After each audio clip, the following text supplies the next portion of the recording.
3 emails that every single casino, gaming operator, or any organization that has to do with travel and serving the customer, they should have in their email program. Hi, I'm Andrew Kordek with iPost, and welcome to another edition of Email Never Sleeps. I'm so incredibly honored to have Mike Austin, the CEO and co-founder of Fresh Relevance. And Mike and I have known each other for many, many years, and I'm so happy that you're with me today. Mike, why don't you give me a quick introduction about yourself and about Fresh Relevance before we jump into the topic? Hi, Andrew. Yes, and great for having me on this podcast. I've been in marketing, email marketing, for over 20 years now. Been there from the very early days, seen lots and lots of changes, lots of things coming round and round over and over again. And for the last 10 years or so, I've been running Fresh Relevance, and we're a personalization platform. So we personalize emails, we do triggered emails, we do web personalization, so everything across the whole customer journey. Yeah. And lots of behavioral marketing in there, lots of understanding of what customers are doing, and then personalizing their whole customer experience. Yeah, and we've been talking about personalization for many years. I've been in the business more than 20 years, just like you. And so I think your company has really aligned itself, as well as has a stupendous product around all this. So we'll give all the details at the end, but let's jump into a topic that we decided on, and it's sort of what 3 emails that casinos should have. And I'm curious as to your list. So let's start out with what you think the number 1, or just an email, one of 3 that every casino should have. So when I think about casinos, I think about different aspects of the business, and the aspect that seems to me is most susceptible to email marketing is very similar to a lot of other travel operators, a lot of other vacation operators. So it's about how do you maximize the number of people who book visits to your resort, book stays, book shows. So all of those kind of things. So my first one is classic e-commerce, multiple stage cart abandonment email. Okay. It's whether it's on e-commerce or on travel, it's one of the highest performing triggered emails there is in terms of revenue. So for me, that's got to be number 1.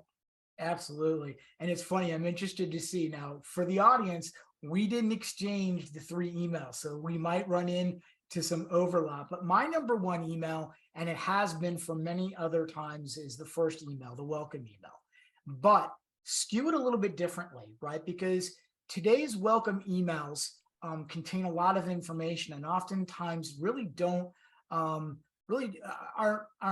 maximized from the optimization. And so I think if people give you their digital ID, right, their email address, and you can capture some sort of preference data, make the email or the welcome email dynamic to the point where you're humanizing it, where you're putting it in context, where you can kind of give the breadth and the depth of your casino, of your operations, of for that particular guest.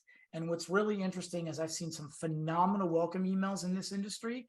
And I've also seen some not so phenomenal welcome emails in the industry. And if you're struggling with content, don't make it longer. Actually make it a series, right? And personalize it based off of potentially what they're clicking on, right? And that's sort of like what Fresh Relevance could do. If I'm clicking on certain areas of my first email, my first engagement, that second email should involve exactly what they've been looking at. So my number 1 is the welcome email, but with a little bit of a shift towards deep personalization as well as a humanized approach. So Mike, what's your second email?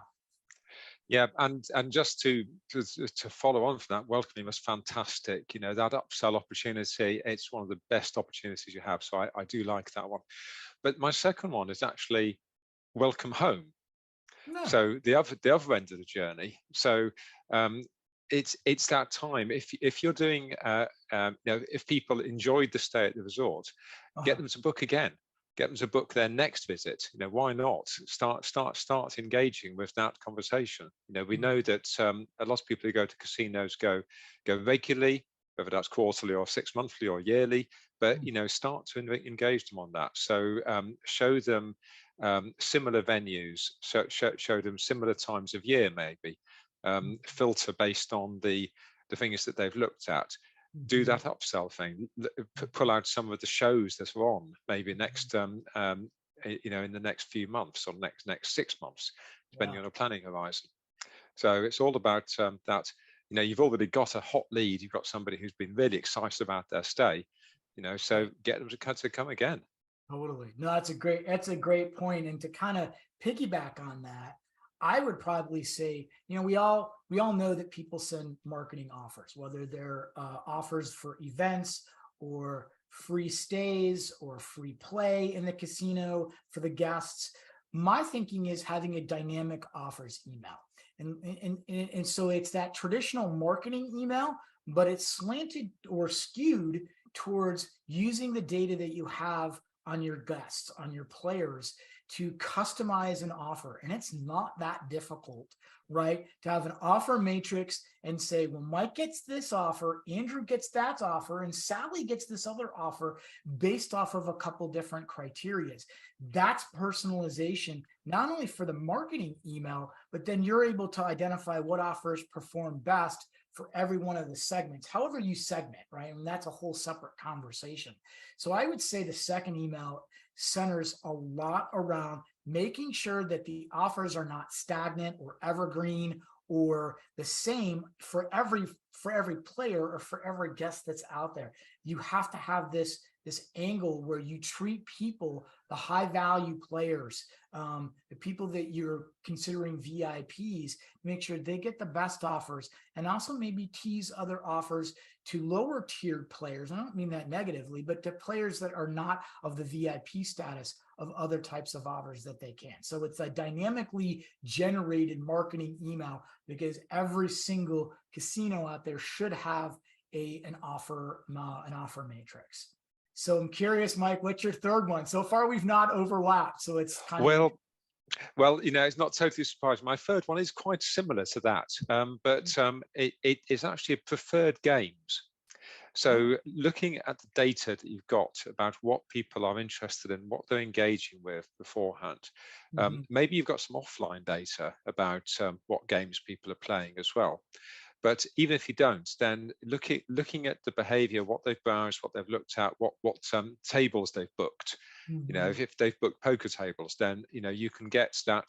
You can focus your forthcoming emails about poker. And you use that data, use it to drive, use it segment. We know from our results that you can get so much better results, performance out of those data-driven, performance-based, behaviorally based email campaigns. So a bit of an overlap, quite similar, but not quite the same. Not quite the same, but I think there's also testing opportunities, right? To kind of test and learn and adapt to that. My third email is what I would consider a player development email. We all know that VIP guests are assigned a host, a player development host, when they show up. But there's this aspect or this thing that I think a lot of people in the industry, from the humanization and the personalization and utilizing data. But to me, VIPs in a player development email, whether they're being introduced to their host, whether they come on property and we know that they're on property, their guests, their high value guests, are triggered an email as soon as we know that they've come in, geotagging, things of that nature. But I also think that there's this series of emails from player development that could be rather unique. And it's outside that of the marketing emails. It's that outside of welcome emails or even triggered emails. These player development hosts have the distinct and unique opportunity to really customize something amazing. And in some cases, someone say, well, maybe a VIP doesn't read email. Great, you can do it in SMS too.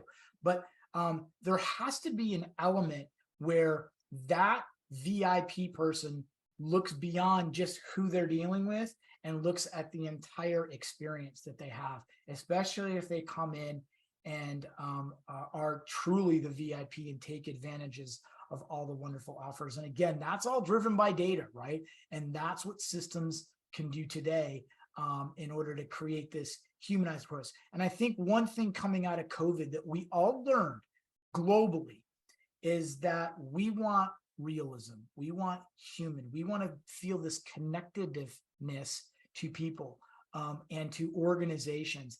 And I think it's a pretty awesome opportunity for casinos in general, whether you're a tribal casino or not, to make them feel special. Because I think there's one aspect of the websites that we see that make them feel special, but I think in email, that's where it can get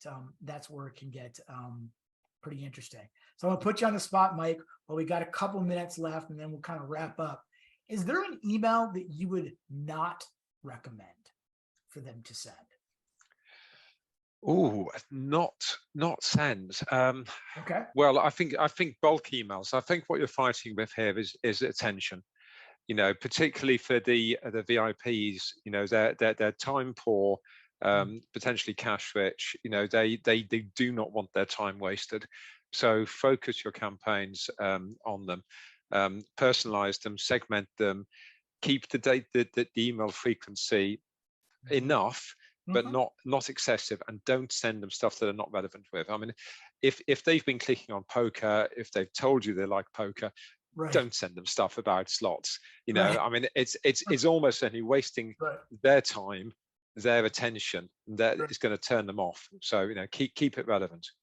So I'm going to go out on a limb, and this might be somebody will want to have a debate about this, but I'm going to say don't send them an email based off of their email address. Let me explain that for a second. To me, systems need to identify a player ID, right? Because you can have a common email address that's shared between 2 people, 3 people, a family.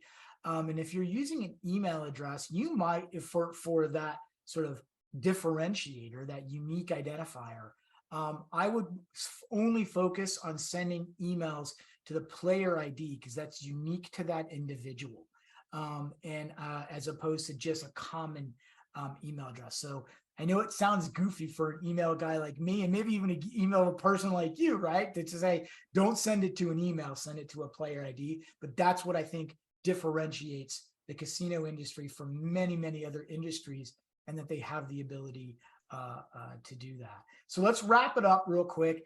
Final thoughts. Anything that you've got a captive audience here, anything that you feel you'd want to say to the gaming operators, to the casino marketing managers, if they're listening to this podcast, anything in general? Oh, you know, there's so much. I mean, I think my final thing is probably about FOMO. You know, fear of missing out is a lot of what this sort of casino marketing is about. And if you can get your relevant messages out to your customers, you know, they're going to be enticed back. So, and that's what we all want in the industry. I think my final thoughts are, and I just came back from the casino conference in the last week, is that we all want to move very quickly, both in the casino industry and in other industries. And I think we need to take a step back and focus on what we feel is going to be the most beneficial email to send. It could be one of the 6 emails that we talked about here, or a variant of the 6 emails. But we really need to dial back and say, what are we going to get the most out of our money for our investment, number 1, and number 2, for our effort? Because we often don't realize sometimes this does take a lot of effort in order for us to pull this off. So those are my final thoughts. Mike, we've been in the same circles for many years, and I truly believe Fresh Relevance is an amazing product. We'll have all of the links for everybody to click on, both for Fresh Relevance. Mike, you can find him on LinkedIn and have a conversation with him. And I wanted to thank you again today for your time. And really for being a part of this industry and helping everybody out. So thank you for your time again, Mike. Thank you very much. It's been a pleasure. Thank you. Until next time, everybody.